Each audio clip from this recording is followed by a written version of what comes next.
here with more Bay Sunday. Our next guests are two Latin artists whose artwork is currently being featured in the Don Julio collection at the Mexican Museum here in San Francisco. They both grew up in very different lifestyles, yet they share a common passion for Latino art. Please welcome Viva Paredes and Julio Cesar Morales. Thanks for coming, guys. Thank you for having us. Welcome. Thank Bienvenido. you. Hola. Okay. Well, let's talk about your artwork. You were inspired by your Tijuana roots, I guess, for your artwork. Yes, I think part of that. And you were inspired with a kind of a more organic art, Yes. I guess you could say. Let's talk, what inspired? Talk about that a little bit.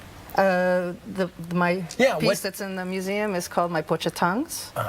And it's, well, pocha is a derogatory term that was always used when I was growing up to describe people like myself, of Mexican families, but born here.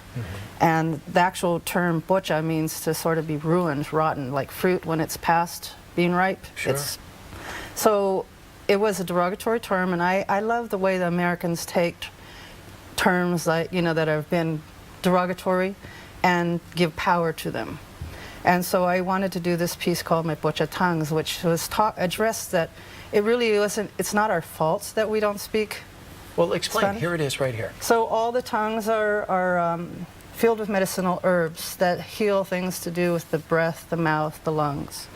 My grandmother introduced me to curandismo, which is a traditional way of healing through herbs, plants. Now, your grandmother only spoke Spanish. Yes. But your parents were bilingual, bilingual. but wanted you to speak English only. Well, I was having trouble in school, and of course, the first thing that got blamed on was that my family spoke two languages. I'm a child of the 50s, and so bilingual education was not really heard of. And so English was really told, you know, this is what you have to do, and stop speaking Spanish. I chose to stop speaking altogether because it was a very confusing time for me. I was very close to my grandmother. I loved my grandmother, yet she didn't speak English. So the message I got was it wasn't good to be Mexican. Yeah. And I wasn't good with that. And that inspired this piece, Yes, right? yes. La Pocha Tongues? My Pocha Tongues. My Pocha Pocha Tongues. Tongues.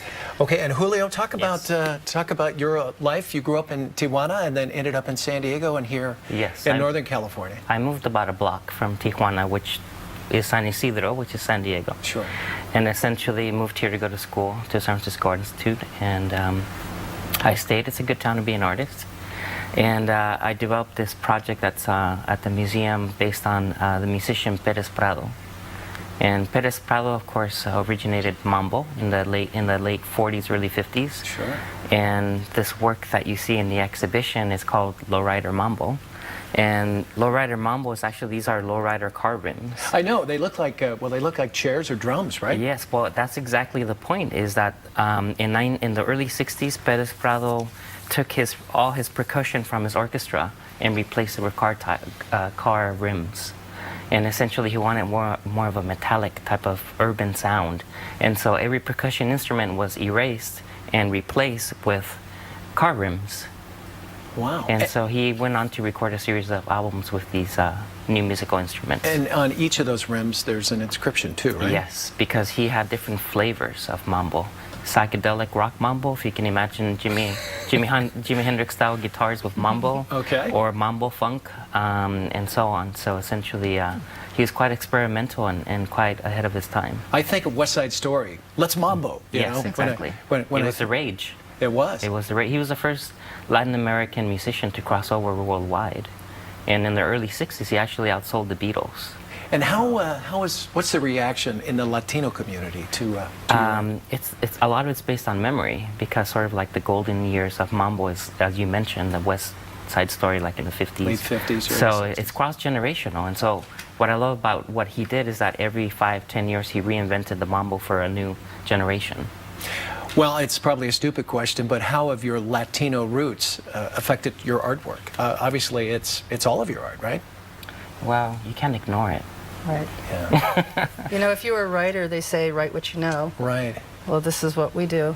It is what we know. I often wonder, when you feel artistic, I mean, do you wake up in the middle of the night with an idea and think, oh my goodness, I have to either write this down or get working on it? Or when do you feel artistic? I'm feeling artistic right now. Okay, we'll get to work. No, it's sort of always there, and you're thinking, what is the next idea? How can you translate an experience into an artwork, I suppose. Absolutely. Okay. Well, we're visual people, so a lot of things trigger things for us, and a lot of my work gets worked out in my dreams. Yeah, well, you see things and you just start thinking, I bet, right? Yes. Okay. Yes. Well, we're out of time, but thank you very much, and good luck with the art. We're going to be able to see this, I guess, for quite a while, too. You can take a look at Julio and Viva's art for yourself. You can visit the Mexican Museum until next summer, and that's at the Fort Mason Center. Much more of Bay Sunday coming up, and you can also go to their websites there, too. They were up there just briefly, but much more of Bay Sunday coming up right after this. Stay with us, everybody.